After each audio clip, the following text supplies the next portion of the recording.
Books for ever میں خوش آمدید۔ ناول دل دیا دہلیز، جس کی رائٹر ہے رفت سراج، اس کی یہ 53 ایپیسوڈ ہے۔ تو آئیے جلدی سے سٹارٹ کرتے ہیں اس ایپیسوڈ کو بغیر کسی دیر کے۔ توبہ توبہ، رسوائی سی رسوائی ہے، اس سے تو بہتر ہے کہ اسی رسوائی کو برداشت کر لیں۔ اماں جی نے بھڑکتے کلیجے پر ہاتھ رکھ کر بے اختیار کہا تھا۔ رئیسہ کی ماں، وہ ابھی کم عمر ہے، اللہ نے شکل اچھی دی ہے، باپ کے پاس پیسے کی کمی نہیں، اگر وہ یہاں سے چلی جاتی ہے تو اس کے ماں باپ ہر صورت اس کا نکاح کریں گے۔ ہمارے ہاں جو عورت آتی ہے پھر وہ غیر خاندان میں نہیں جاتی ہے، اگر وہ بچوں کو ساتھ لے گئی ہمارے بچے دوسرا مرد پالے گا، ہرگز نہیں، ہم اپنے بچوں کو دربدر نہیں ہونے دیں گے۔ ان کا انداز قطعی تھا۔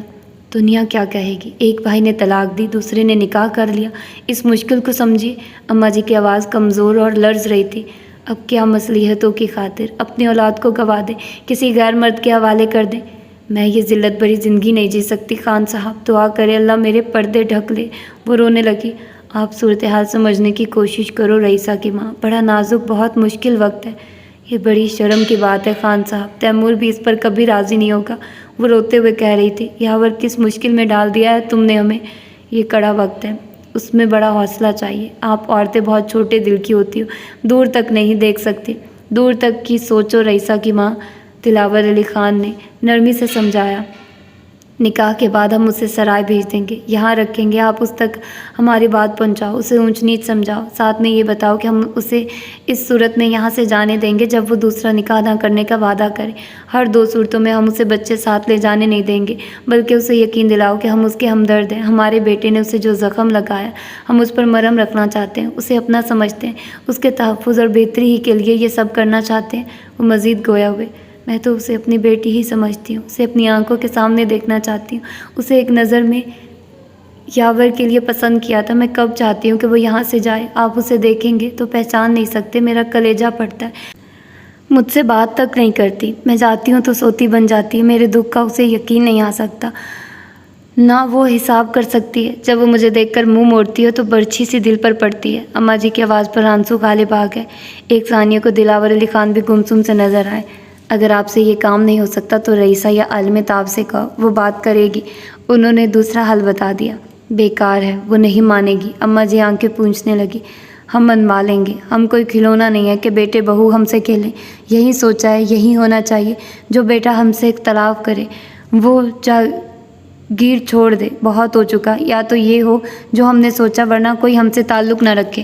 خان دلاور علی خان اب مزید سب سے کام نہ لے سکے اور اپنی حاکمانہ طبع پر واپس آ گئے۔ نازک سی اماں جی دہل کر رہ گئے۔ اس حادثے سے پہلے تک کی ہماری نرمی مصلحت تھی، اور مصلحت یہ تھی کہ یہ حادثہ نہ ہو، مگر حادثہ ہو چکا ہے، اب آپ احکامات کی تعمیل کرائیے بس۔ خان دلاور علی خان اس وقت پوری طرح جلال میں آ گئے تھے۔ اماں جی کھڑی ہو گئی۔ ٹھیک ہے، میں آپ کی بات پہنچا دیتی ہوں، پہلے اونچ نیچ اور مصلحت بتاؤ، نہ مانے تو صرف ہمارا حکم سنا دو، جس کے ہمارے فیصلے سے اختلاف ہو وہ حویلی چھوڑ دے، اس کا ہم سے کوئی تعلق نہیں۔ گنجائش رکھ کر بات کیجیے خان صاحب۔ اماں جی لرز کر بولی۔ ختم ہو گئی گنجائش، فتنہ قتل سے بڑا جرم ہے، یہ اللہ کا فرمان ہے، ہم ایک فتنے سے گزر رہے ہیں، حادثہ برا ہے، بڑے حوصلے سے بڑے فیصلے کرنے ہیں، یہ کل کے بچوں کی بات نہیں، اب آپ جاؤ اور جیسا ہم نے کہا ہے ویسا کرو۔ وہ فون نزدیک سے رکا کر کوئی نمبر ملانے لگے۔ اماں جی چل پڑی، قدم من بھر کے ہو رہے تھے۔ رئیسہ بیگم کی تو ہمت نہیں پڑی تھی ناز کے پاس جانے کی کہ وہ یاور کی بہن تھی، اور ڈرتی تھی کہ بھائی کی طرف سے اس طرف جو غبار ہے وہ ان پر نہ ڈال دیا جائے اور تلخی نہ بڑھ جائے، لہٰذا عالم تاب تنہا کمرے میں آئی تھی۔ ناز روشانے کو کاٹ میں لٹا رہی تھی، الجھی ہوئی چوٹی سے ظاہر تھا کہ کئی دنوں سے سر میں کنگھی نہیں ہوئی۔ اس نے دروازے کھلنے کی آواز پر گردن موڑ کر دیکھا تھا، مگر بولی کچھ نہیں۔ عالم تاب چپ چاپ اس کے بستر پر بیٹھ گئے۔ آپ کو ابھی بلوانے ہی والی تھی بھابھی بیگم، وہ بے تاثر آواز میں کہتی ہوئی ان کی طرف پلٹی۔ عالم تاب کے حلق میں کچھ اٹکنے لگا، وہ کچھ کہے بغیر اس کی سمت دیکھنے لگی۔ محسوس تو یہی ہوا ہے کہ آپ لوگوں نے میری بدبختی کی خیر میرے ممی پاپا کو نہیں پہنچائی، اگر ایسا ہے تو بہت مہربانی آپ سب کی۔ یہ اندازہ مجھے اس لیے ہو رہا ہے کہ اگر انہیں اطلاع ہو گئی ہوتی تو وہ حویلی آ چکے ہوتے۔